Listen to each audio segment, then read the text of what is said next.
Жеті шелпектің пайдасы. Баяғыда бір жолаушы келе жатып, сандық тауып алады.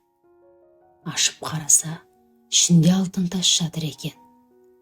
Құдайым жоқ жерден берді ғой деп шаттанған бейбақ, алтынға қолын соза бергенде, алтын тас үлкен жыланға айналып, өзіне тап береді. Ей бишара, не тапсаң да өз сорыңнан көр. Сандықта жатып 1000 жыл бойына, біреу мені құтқарса, алтынмен аптап, күміспен қаптаймын деп тіледім.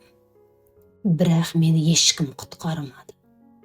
Бүгін кім құтқаратын болса, соны жұтамын деп серт бердім. Сен кезіктің, енді сертімді орындаймын дейді. Жолаушы шыр-пыр болып жалынса да, жылан көнбейді.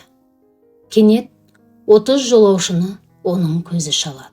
Қуанған жолаушы олардан араша сұрайды. Олар жыланнан қорқып, бұл жылан алып екен, бұған шамамыз жетпес деп кетіп қалады. Жылан жақындай түседі. Бейбақ, өлген жерім осы болды ғой дей бергенде, тағы да 5 кісінің сұлбасын көреді.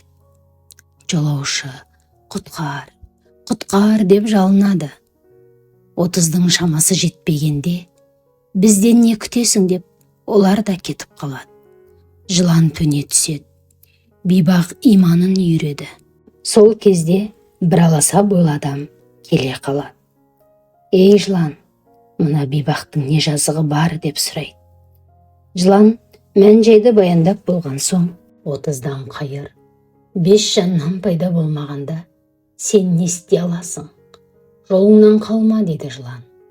Сонда алас адам: ей жылан, жазықсыз жанға жала жаппа, өтірігіңе сенбеймін. Айтқаның рас болса, мына денеңмен кішкене сандыққа қалай сыйдың? Көз көрмей, көңіл сенбейді дейді. Сонда жылан алхан-тұлхан болып ашуланып, сандықтан қалай шықсам, солай сыйып та кетемін дейді де, түтінге айналып, жоғары көтеріліп, сандыққа кіріп кетеді. Аласа адам сандықты тарс жауып: жыланнан құтылдың, енді жолыңнан қалма дейді. Жолаушы қуанып: айлаңдасырдың батыр, қарыздармын, жөніңді айт, кімсің дейді. Сонда жолаушы: бұл жылан орынсыз айтқан өз сөзің. 10 пәленің 9-ы тілден, орынсыз сөз иесін қабады, ақылды адам тілін буады. 30 кісі ұстаған оразаң, 5 кісі қаза қылған 5 уақыт намазың. Құлшылыққа салғырт қарадың, олардан қайран болмады. Бірақ сен жұма сайын 7 шелпек пісіріп, кедей-кепшіктерге садақа бердің. Мен өзің пісіріп таратқан шелпекпін. Сені құтқаруға Құдай жіберді депті. Жолаушының 7 шелпегі өзін бір апаттан құтқарған екен деседі. Енді бір аңызда 7 шелпектің қауіп-қатерден сақтайтын шарапатын былай деп баяндайды. Ертеде бір аңшы болыпты. Ол құранқысты баулып, саяхатшылық құрады екен. Аңға шыққанда бірнеше күн жүріп, қанжығасы майланып оралып жүреді. Бір күні ол тағы да тауға кетуге әзірленеді. Құзаршынға ия салатын ақиық қыранның балапанын үйіне әкеліп баптауды ойлайды. Сапарға шығатын күні ұйқысынан шошып оянады. Бір пәлені жүрегі сезеді. Әйеліне: мен аңға шыққан мезетте 7 шелпек таратып жібер деп тапсырады. Сонда әйелі: жарайды, айтқаның болсын деп, ері аттанған кезде 7 шелпек пісіріп, көршілеріне таратып жібереді. Жұрт қабыл болсын деп, күлше наннан дән татысады. Аңшы бұдан бұрында бүркіттің балапанын алып кетеді екен. Қыран аңшының тағы келерін сезеді. Олжа іздеп кетер кезде, ол балапанын тауға аманаттайды. Бөгде біреу ұяма тиісіп, балапанды алып жатса, жартасты жаңғыртып хабар берерсің. оны қыздан лақтырып, көздерін ояйын дейді. Тау бүркіттің өтінішін қабыл алады.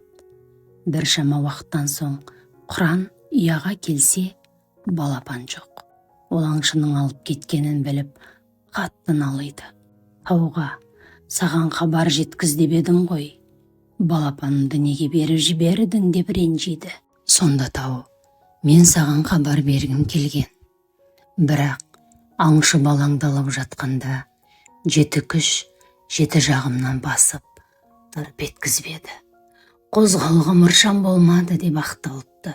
7 күлшенің шарапаты алып тауды басып, аңшыны бір апаттан сақтапты. 7 шелпек 7 түрлі бәледен сақтайды деген сөз осыдан қалған деседі. Шелпектің 7 болуы жайлы аңыз оңтүстік Қазақстан өңірінде де жақсы сақталған. Қазығұртта өмір кешкен Ысқақ Қожа есімді әулие кісі болыпты. Ол ел жұртын адамгершілікке, арлылыққа, ізгілікке шақырып, зұлымдықтан тыйып отырады екен. Ысқақ Қожа дүниеден өткенде, баласы Исмайыл Қожа әкесін жерлеп, 40-на дейін бейсенбі күні 7 шелпек пісіріп, халыққа таратыпты деседі. Бір күні одан біреу, "Тақсыр, неліктен 7 күлше таратасыз? Бір күлше берсе болмай ма?" деп сұрапты. 7 күлшенің сауабы 7 атаңа, одан асса 70 атаңа кетеді. Ал бір күлше өз қара басыңа ғана жетеді депті. Садақаға таратылатын күлшенің 7 болуында осындай мән бар екен. Ғайса пайғамбар заманында да 7 шелпекке байланысты аңыз шыққан екен. Ол аңызда былай делінген. Бірде Ғайса уағыз насихат айтып жүріп, бір ауылға жеткен екен. Ол ауылда диірмені бар бір кісі болыпты. Ол елдің бидайын тартып, ұн беретін. Бірақ оның бір қиянаты бар еді. Ол ұннан ұрлап алып қалатын. Ағыр болған халық Ғайсаға келіп, "Я пайғамбар, мына диірменші бізді тонап жатыр. Қанша ескертсек те, қиянатын қояр емес. Елде басқа диірмен жоқ. Бұл диірмен көпір сияқты жалпы жұрттың игілігі үшін салынған зат еді. Соны жеке басына пайдаланып, арамдықпен байып отыр. Сен дұға ет, қиянатын қойсын. Қоймаса Құдайдың қаһарына ұшырасын" деп өтініпті. Сонда Ғайса пайғамбар, "Уа жасаған, мына халықтың тілегін құбала көр" депті. Диірменші сол күні жолға 7 шелпек нан ала шыққан екен. Жолда оған 7 диуана жолығыпты. "Ей қайырымды жан, жәрдем ет, ашпыз, 3 күннен бері нәр сызған жоқпыз" депті. Диірменші көңілі босап 7 шелпегін шығарыпты. "Алыңыздар, алыңыздар" дейді. Диуаналар оған риза болып, Тәңір Тағала пәле жаладан сақтасын деп бата беріпті. Диірменші шаруасын бітірген соң үйіне қайтады. Оның көңілді оралғанын көрген Ғайса пайғамбар, "Бүгін қандай қайырлы іс жасадың?" деп сұрайды. Ол жолда 7 диуана кездескен. Тамақ сұрады. Әйелім пісірген 7 шелпек бар еді. Бәрін сол пақыр жандарға бере салдым дейді. Сонда Ғайса, "Қоржыныңды ашшы" дейді. Қараса, қоржында 7 жерінен бөлініп қалған жуан қара жылан жатыр екен. Ғайса өлген жыланды диірменшіге көрсетіп, "Сенің жұртқа істеген қиянатың үшін Тәңір саған залал жіберді. Арашы бар жылан сені шағып өлтірмек еді. Бірақ сен дәруіштерге садақа беріп, бір пәледен аман қалдың. 7 шелпек жыланды 7 жерден кесіп өтіпті. Енді жамандықтан тыйыл, қиянат жасама" дейді. Содан бастап диірменші арам әрекетін доғарып, 7 шелпек пісіріп, садақа таратуды әдетке айналдырыпты. 7 шелпек таратып, сауабын аруақтарға бағыштау туралы қиямет ахуалы, ахуал қиямет деген көне кітапта да баяндалады. Ол кітапта басқа күні, бір жұманың таңындай, әруақтар қақ ізімен келер мұндай, дүниеде мекен еткен үйлерінің ішкергі есігіне барып тұрғай. Айтады өз лебізін қылып нала.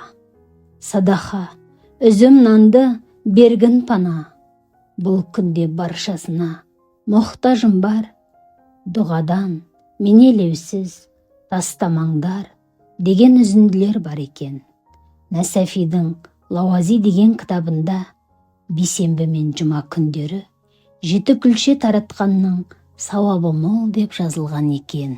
Қызылорда өңірінде 7 шелпекте 7 әулиенің шарапаты мен қасиеті бар деген түсінік кең тараған екен. Ал тыңдарман, 7 шелпек туралы білген болсаңыз, таратқан 7 шелпегіңіз қабыл болсын. Ата тегіңіз жаңғырып, әр уақтар қолдасын.